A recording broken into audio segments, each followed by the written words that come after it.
দর্শক, শরীফ ওসমান হাদি গুলিবিদ্ধ হয়ে এখন চিকিৎসা নিচ্ছেন সিঙ্গাপুরে। সিঙ্গাপুর থেকে সর্বশেষ আপডেট, ঢাকা মেডিকেলে চিকিৎসা করা ডাক্তার আব্দুল আহাদ, নিউরোসার্জন ঢাকা মেডিকেলের, তিনি গণমাধ্যম আমার দেশের সঙ্গে সাক্ষাৎকারে জানিয়েছেন এবং এই প্রথম ওসমান হাদির প্রকৃত অবস্থা কি, তিনি ফিরতে পারবেন কি না, ফিরলে কতদিন সময় লাগবে এবং কত দীর্ঘ সময় লাগবে, কি কি প্রক্রিয়ায় আগাতে হবে, সেই ব্যাপারগুলো তিনি আমার দেশের সঙ্গে সাক্ষাৎকারে পরিষ্কার করেছেন। এই প্রথম আমার মনে হয় যে ওসমান হাদির শারীরিক অবস্থা নিয়ে একটা পরিষ্কার ধারণা পাওয়া গেল।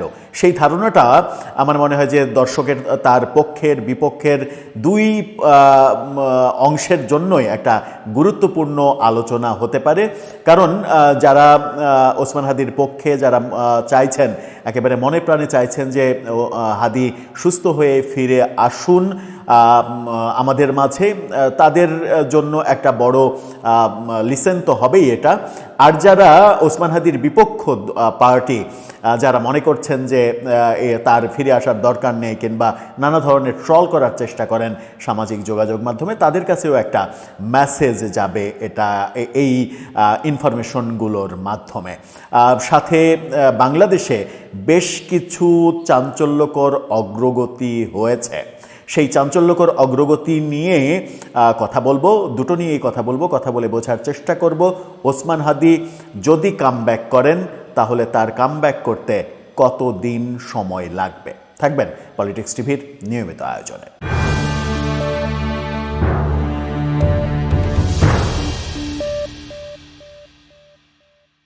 দর্শক, বলছিলাম শরীফ ওসমান হাদির কথা। ইনকিলাব মঞ্চের প্রধান তিনি, সিঙ্গাপুরে এখন চিকিৎসা চলছে।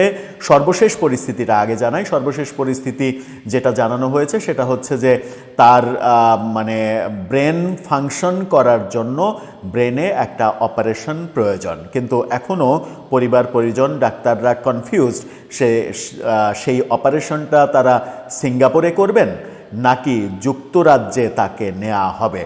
যুক্তরাজ্যে নেয়ার একটা চেষ্টা চলছে পরিবারের পক্ষ থেকে, ইনকিলাব মঞ্চের পক্ষ থেকে সেটা জানানো হয়েছে। তার মানে আরেক দফা তার শিফটিং হতে চলেছে বলে মোটামুটি ধারণা করা যেতে পারে।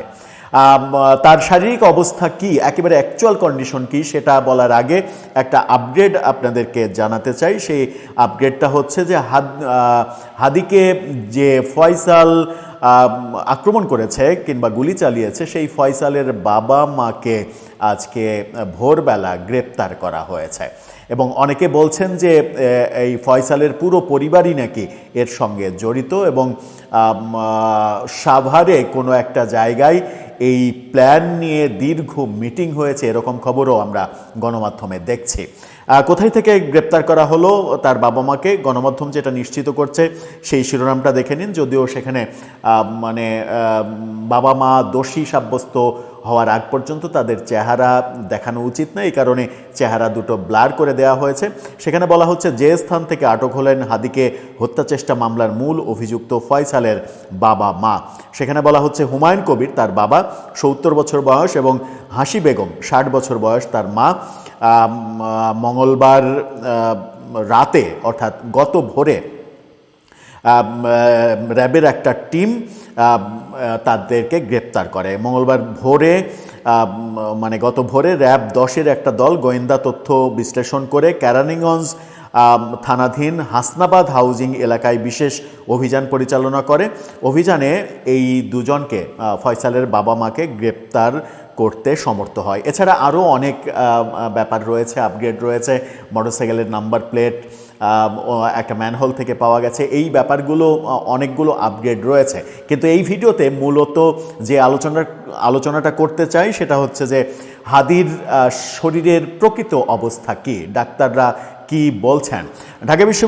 ঢাকা মেডিকেলের নিউরোসার্জন ডাক্তার আব্দুল আহাদ, যিনি ঢাকা মেডিকেলে নেয়ার পর প্রথম তার চিকিৎসা কাজ শুরু করেছেন এবং ঢাকা মেডিকেলে যে অপারেশন হয়েছে সেই অপারেশনেও তিনি ছিলেন। সেই আব্দুল আহাদ আমার দেশের সঙ্গে সাক্ষাৎকারে জানিয়েছেন হাদির অবস্থা খুবই ক্রিটিক্যাল। একটা গুরুত্বপূর্ণ ইনফরমেশন তিনি জানিয়েছেন যে ওই ঢাকা মেডিকেলে যে অপারেশনের সময় হাদির মাথার বাম পাশের খুলি মাথা থেকে আলাদা করে ফেলা হয়েছে এবং সেই খুলি সাভারে যে প্রতিষ্ঠানটা রয়েছে ফ্রিজিং করে রাখা হয়, এরকম সেন্সিটিভ ব্যাপার। হাদির মাথার খুলির এক অংশ, বাম সাইডের অংশ, সেটা সাভারে একটা প্রতিষ্ঠানে সেটা ফ্রিজিং করে রাখা হয়েছে এবং ডাক্তার আব্দুল আহাদ তিনি বলেছেন যে যদি হাদি রিকভারি হয়, তার রিকভারি যদি হয়, তিনি যদি ফিরে আসেন, তার যদি জ্ঞান ফেরে, তাহলে 3 মাস পরে এই খুলি তার মাথায় প্রতিস্থাপিত করা হবে। তার মানে তাকে কমপক্ষে তাকে 3 মাস আইসিইউতে থাকতে হবে। এটা হচ্ছে ডাক্তারের ইনফরমেশন। অর্থাৎ তিনি সিঙ্গাপুরে অবস্থান করলেও তাকে যুক্তরাজ্যে নেওয়ার চেষ্টা করা হচ্ছে। ব্রেনের এই মুহূর্তে একটা অপারেশন দরকার। অপারেশন এই কারণেই দরকার যে গুলির ক্ষুদ্র কিছু অংশ মগজের মধ্যে থেকে গেছে এবং সেটা সবথেকে সেন্সিটিভ জায়গা মগজের। সেই কারণেই ঢাকা মেডিকেলে অপারেশনের সময় সেই রিস্কটা নেওয়া হয়নি। এখন সেটা অপসারণ করার চেষ্টা করতে হবে যদি তার ব্রেনকে সতেজ করতে হয়। তার ব্রেন সতেজ না, ব্রেন পুরোপুরি ডেডের মতো হয়ে আছে, সেই ব্রেনকে সতেজ করতে হলে একটা অপারেশন দরকার, এটা জানিয়েছেন তিনি। আরেকটা যেটা জানিয়েছেন সেটা হচ্ছে যে যদি হাদি রিকভারি করে তাহলে তার ফিজিক্যালি রিকভারি করার সম্ভাবনা রয়েছে।